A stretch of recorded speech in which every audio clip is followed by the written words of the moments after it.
One of the hardest parts in terms of SEO, both on the client side and on the agency side, is how to develop a process to properly analyze and show the value of SEO work. I think this is kind of a problem, like I said, primarily on the client side. If you're paying for SEO services, obviously if you're paying for anything, you want to see what value it's bringing back, right?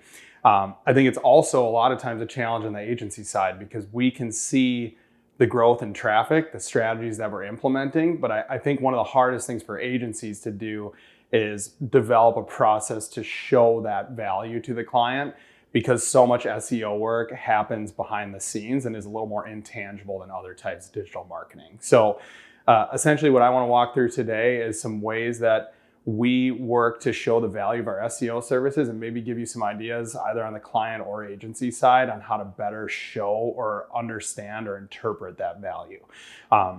My argument is that one of the most important ways to analyze value is your search rankings.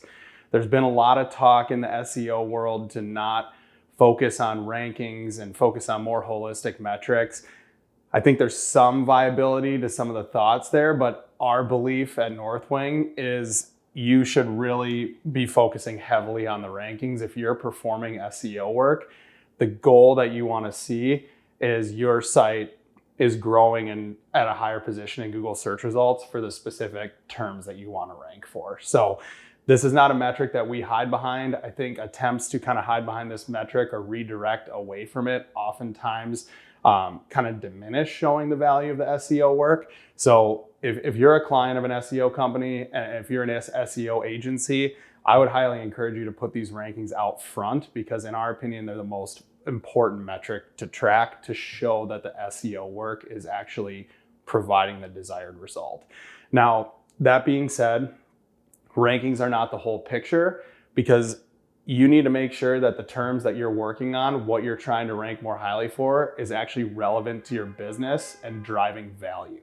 So the way that we analyze that is we take it a step beyond rankings, and then we analyze how that rankings growth is improving the organic search traffic in your site. So this is something that's fairly easy to do in Google Analytics. You can log into your analytics account, filter by organic keywords or organic traffic. And what we're looking for in this is obviously to see a growth in that traffic, right? So if you're paying for SEO service or doing SEO service, obviously want to see growth in rankings and those rankings improving, but we also want to cross-reference that and make sure that traffic is actually improving based on those rankings improvement. What this really does is shows that we're focusing on keywords that have enough volume that they're going to result in more clicks in the search result to your site. So once we've done this, I think this step alone is very important. But to take it a step further, what we also want to look at is how is that traffic from organic search or SEO translating into next step actions or ROI for your business, right? So what we want to see then is this new traffic coming to the site. We want to be able to tie new conversions back to the organic search traffic that's coming from the SEO work. So this oftentimes, everyone who's engaged in SEO has heard it, it does take time, right? There's a lot of time delay built in Google's algorithms. So this is oftentimes a hard thing to show right away.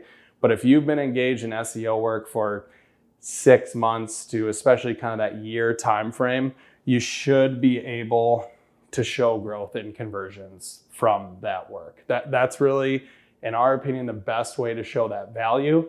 However, there is one more way that we like to do that I don't see a lot of companies doing or a lot of clients asking for. Another thing that we like to do in terms of this traffic growth, to show the value of that traffic growth, we like to tie that to what it would have cost to replace that traffic through something like Google Ads. So for example, to make the math really easy, if we're driving, if we're driving 100 new visitors a month to your website, and in your category, the average cost per click is $8, we can clearly see that we're driving about $800 worth of traffic to your site that wouldn't have been there before. So if you wanted to pursue another channel, a search focused channel, drive that same or similar traffic, you'd have to spend about $800 a month to replace the traffic growth that we have gained through organic search. And obviously we want to continue seeing that number grow over time. So that's a little known kind of tactic to show the value of the traffic and think about it as kind of that replacement cost through other channels. But I firmly believe by structuring things this way, if you're wondering about the value of your SEO work, thinking about it in these terms can really significantly help both the client and the agency side kind of come together and understand the value of that work that they're doing. Thanks.